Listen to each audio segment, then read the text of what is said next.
એક અભિનેતામાં અનેક અભિનેતા શ્રી મમૂટી પદ્મભૂષણ 2026ના પુરસ્કાર વિજેતા.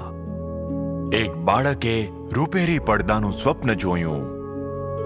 વર્ષોની મહેનતે તેને ભારતીય સિનેમામાં સ્થાન અપાવ્યું. મારા પિતા ખરેખર તો મને ડોક્ટર બનાવવા માંગતા હતા.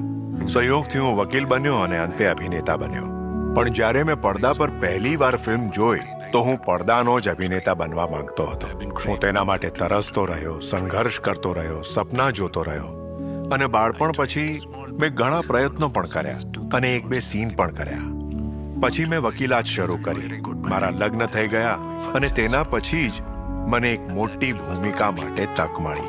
સદનસીબે કે કમનસીબે તે ફિલ્મ ક્યારેય પૂર્ણ ન થઈ. હું શોખ તરીકે થિયેટર કરતો હતો. હું મિમિક્રી કલાકાર પણ હતો.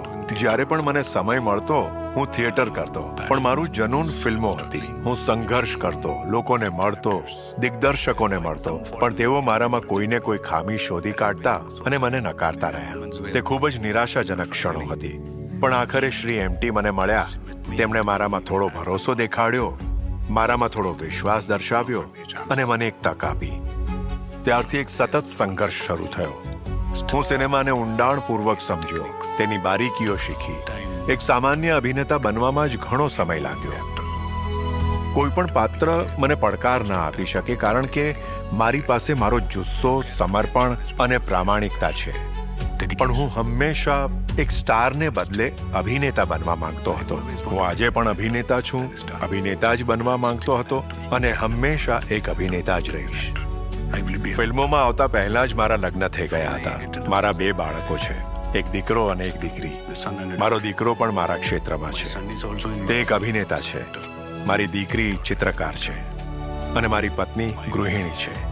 તેમણે હંમેશા મારા જુસ્સામાં સાથ આપ્યો છે, મને પ્રોત્સાહન આપ્યું છે અને મને ઘણી મદદ કરી છે. હું નવા લોકો, નવા દિગ્દર્શકો, ડેબ્યુ દિગ્દર્શકોને પ્રોત્સાહિત કરું છું. યુવાનો પાસે મારા માટે ચોક્કસપણે કંઈક અલગ હશે અને હું તે હાથથી જવા દેવા નથી માંગતો. શ્રી મમૂટી પદ્મભૂષણ 2026. કોડી કોડી નમસ્કાર.